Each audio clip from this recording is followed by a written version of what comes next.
And are you refreshed? Good. Now what? I was telling a friend last night, when you're up here, everything makes sense. There's no questions. It's pretty amazing.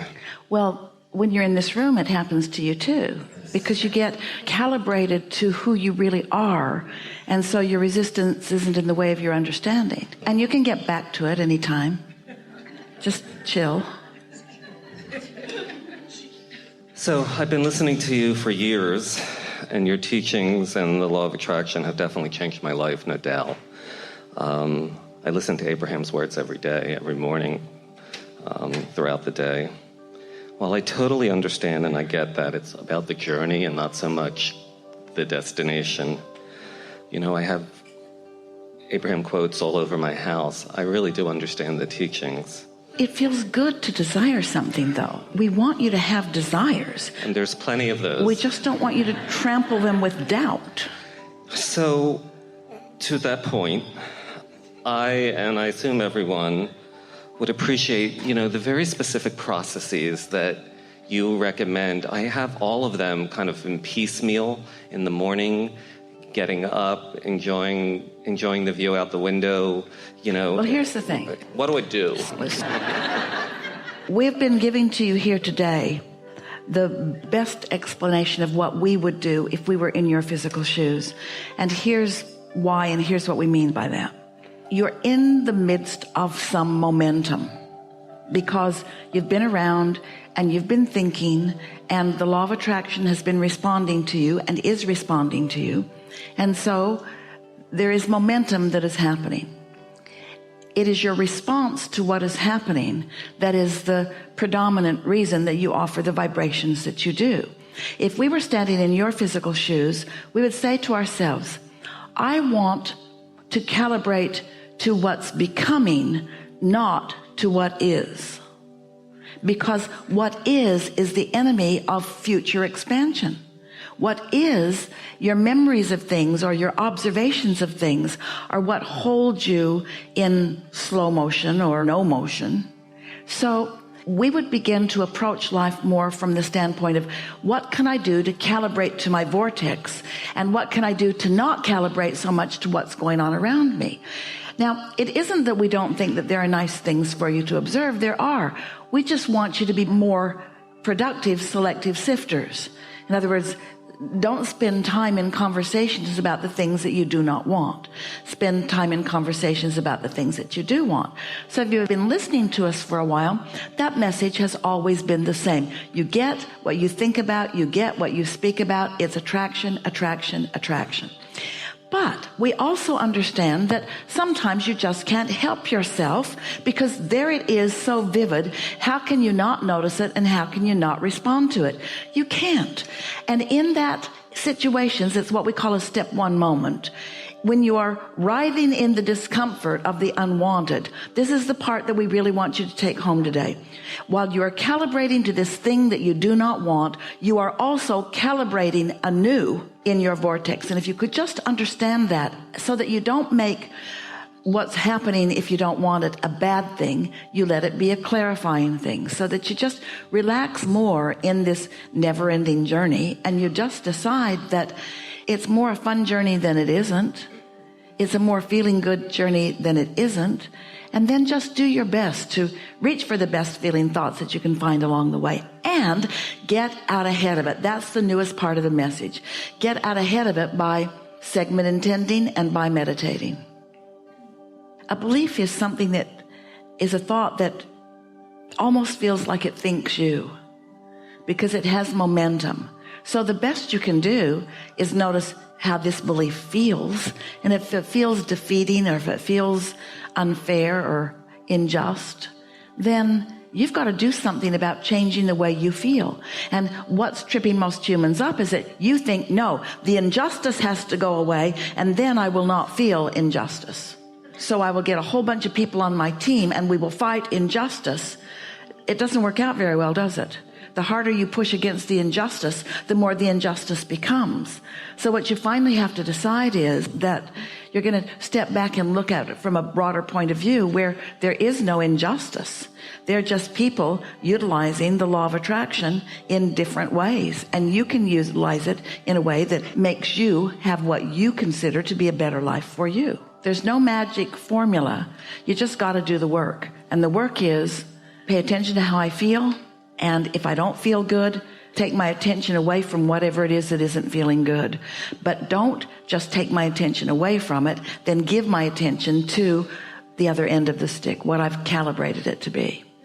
So what's on your mind? Well, again, what I do to achieve that. So there's the meditation, and then directly after I've heard you say so many times you did focus wheels for years. We love you all so much. You meditate for 15 or 20 minutes, and then you respond to life all day long. Yes.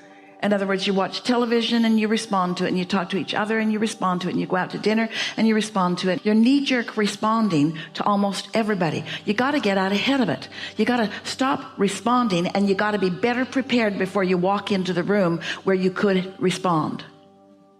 Esther's back here because she knows the room is too warm, and so she encouraged everybody to open the doors because it's 52 degrees outside. Want to go out there?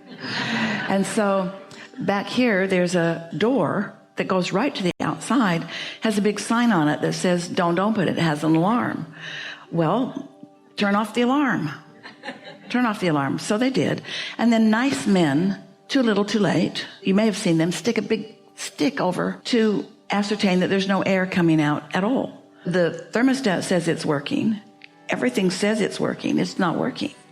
So Esther's looking at, there are 8 of them in her hallway, and she just said, just open the door. Just open the door. Just open the door. It's a little too late to redo the air conditioning in the room. And she's feeling so good, she found it comical. 2 days ago, she wanted to kill everyone. Today, she's tuned in, tapped in, turned on. She's feeling good. She's just watching them. She knows they're well-meaning and completely ineffective. There's nothing that it can do. There's nothing that they can do at this point. There's nothing that they can do. But there's something she can do. She can be distraught about it, or she can see the humor in it. He stuck his pole over, and she said, what's that supposed to do? Because she could see an orange thing hanging from it. Just hanging from it. Just hanging from it. Doesn't look like there's any air, Esther said. Doesn't look like it's working. And they're looking at her like, there isn't anything we can do. And she's looking at them like, there isn't anything that you can do. And she's looking at them like, it doesn't matter, there isn't anything you can do. And they're looking at her like, well, even if it mattered, there isn't anything that we could do. And so stuff happens around you all the time. But you've got to decide whether you're going to let it calibrate you into discord, whether you're going to let that be the thing that calibrates you so that you take that person forward in the world, so that you get the bad driver and you rendezvous with bad drivers, and then you go to a restaurant that doesn't have the food you want or the service that you want. In other words, it just goes on and on and on. It only takes something to get you calibrated against yourself. So you've just got to decide. You've just got to decide how your life mostly goes. Because Esther's life mostly goes very well. It is a really rare experience to have a meeting room that's not ready for a meeting. It's a really rare experience. There may be many more now, but it doesn't have to go that way. In other words, this is a turning point. When you are in a situation that you don't like, it is a turning point. And it can turn whichever way you turn it. It doesn't have to turn you to more of what you don't want. It can turn you to greater clarity. It can tune you to greater tuning. It can make you more clear about what you want. It can cause you to make better decisions and follow up on your decisions more. There are all kinds of things that a situation that you don't like can activate within you. You just have to know that you're in charge of your life. And sometimes in a situation like this, it doesn't feel like you're in charge because something that matters isn't working. So it doesn't feel like you're in charge, but you are in charge of the way you respond to it. You are in charge of that. It's 52 degrees outside. It could be a whole different situation. In other words, if it was 120 out there and this wasn't working, there'd be more suffering going on in here. But that's not what's happening. You see what we're getting at? Listen, you answered my question before I asked it. this is ridiculous. You answered all of my questions. And one of the issues really was the sense that we are all doing something wrong because we're not having a life like we assume Esther has. And now we see the life. Now you know. Yeah. Now you know. Truly. That you never get to the place that you're not doing the work. You never get to the place where you're not doing the work. We could give you the scenario of what Esther saw coming about this, but things get stuck in your vibrational craw, and then instead of doing something about them, you just sort of complain about them. And so it doesn't take very much complaining to manifest something. We are all in this together in this environment. You could say that this is everyone's point of attraction. We would say it is more strongly Esther's point of attraction than anyone else, in the same way that a parent is a stronger attraction for their children than anybody else, because Esther thinks more about this. Esther cares more about this. Esther makes decisions more about this. And sometimes, and this is really the thing that is applying to Esther, and maybe it's applying to some of you too. We know for sure it is, so we're just going to say this. When you begin calibrating and you tap into the resources that are available to you, and you create a really big life, you can't fall back into patterns of action to deal with the big life you've created. You just can't do it. When you do it, your body breaks down, or the air conditioner breaks down, or something breaks down, communication breaks down. You can't go back. You can't tap in to the bigness of who you are and attract the big experiences like Esther is attracting around her, and then count on her scheduling or her own physical effort or her own physical follow-up to keep things in balance. You can't go back to an action-oriented world once you've tapped into infinite intelligence and the source energy that creates worlds. You can't go back. You have to keep trusting and believing and asking and not responding and not trying to manage and not trying to manipulate and not try to get somebody who doesn't want to do their job to do their job. So if you've got somebody in place that isn't doing their job and you want them to do their job and they don't do their job, and then you yell at them because they're not doing their job, you're not doing your job. Touché. Yeah. Enough? Certainly. Thank you so Really much. good. Really good. Really good.